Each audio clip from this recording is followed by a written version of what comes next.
he wrote to Buckley or somebody that there may be a reason the three great religions converge in that part of the world, because they need it more than anybody else.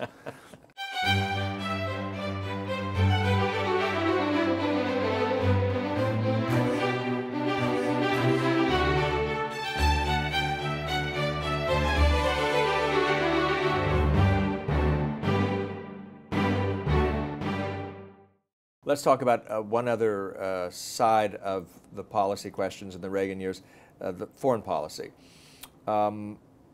Reagan was, in your book, you tend to present him as a kind of idealist in foreign policy terms, an enemy of the détente that President Ford and Henry Kissinger, as his Secretary of State, had engineered, a critic of the realism without sort of soaring moral goals that they proclaimed, that Kissinger in particular proclaimed.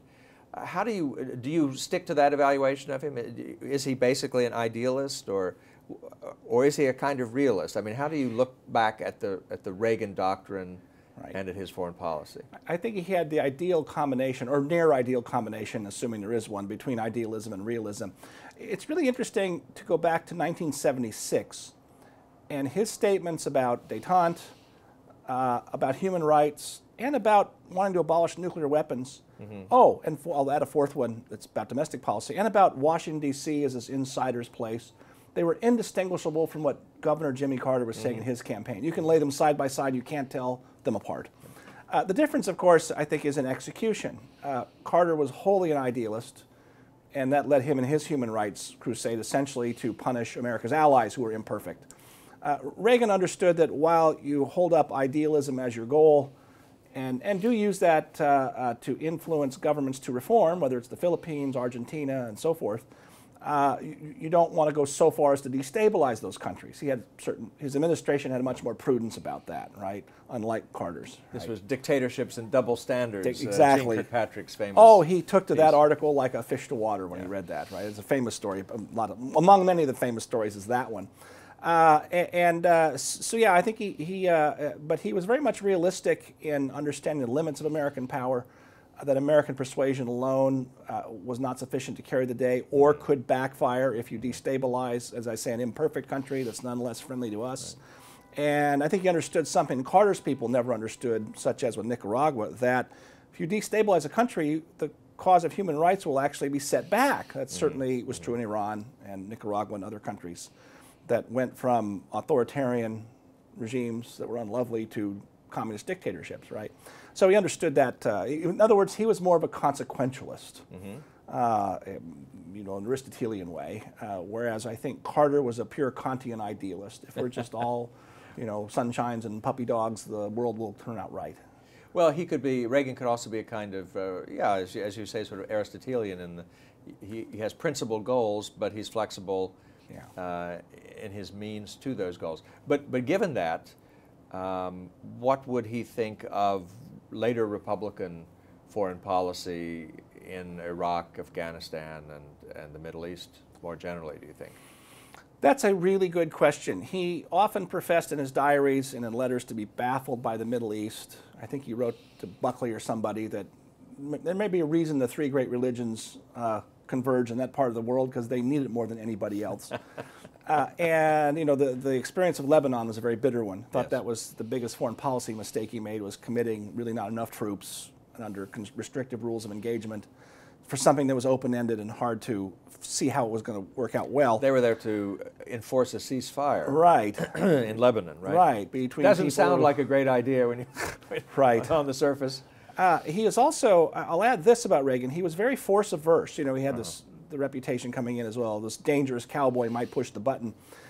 Nothing could be further from the truth. Now, he always said, never say never, and he did say, good thing to keep our enemies guessing, like Nicaragua.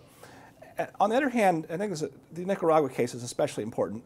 His liberal critics would say, Reagan's not going to be happy until American Marines are in Nicaragua.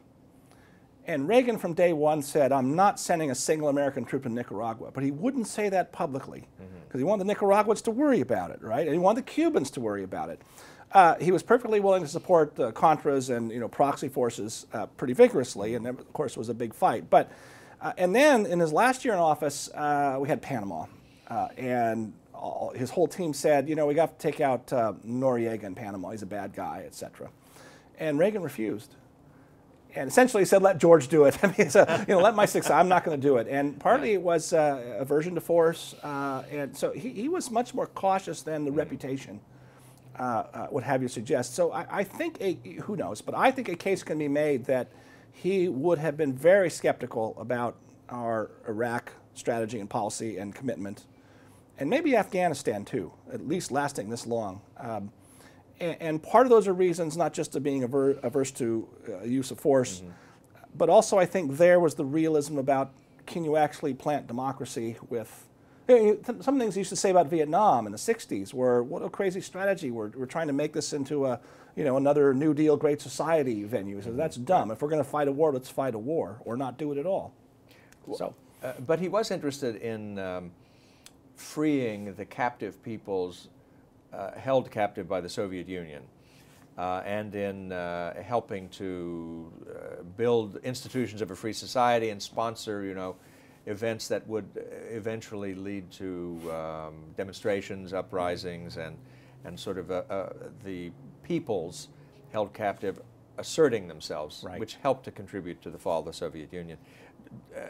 Does that side of him, I mean, what lesson do you draw from that vis-a-vis Iraq and Afghanistan and such adventures? Yeah, that's an interesting question. It's Reagan, I never quite put it this way that I'm aware of, but I think he understood there has to be a desire and a capacity on the part of the peoples you want to liberate to be liberated. Show some initiative. As early as, at least as early as 1979, but I think earlier, 79 I pick on because that's when John Paul becomes Pope. And he thinks this is very significant, as does the KGB, right? And he's seeing the restiveness in Eastern Europe, and he's getting the intelligence reports that these people would like to throw communism off. He did say, and this is another important point about Reagan, is he did say in the 70s what Churchill said way back in 1920, that communism is unnatural. It goes against human nature. This is a wrong way to govern people, and it can't last.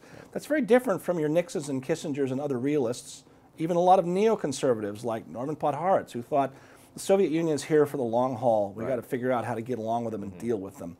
And Reagan thought, no, this is unnatural. Well, I think the obvious contrast is you do not see the equivalent of Pope John Paul II in the Islamic world, right? And without some kind of indication of that in some cultural and social way, in Iraq and Afghanistan, I think he'd be deeply capable that we could tip the scales. Right. Or Lech Walesa or something like that. Right. There's no comparable figure to Sakharov in, I know Charles Krauthammer, who has said, where is the Andrei Sakharov of the Palestinian world? And there isn't such a person. Right.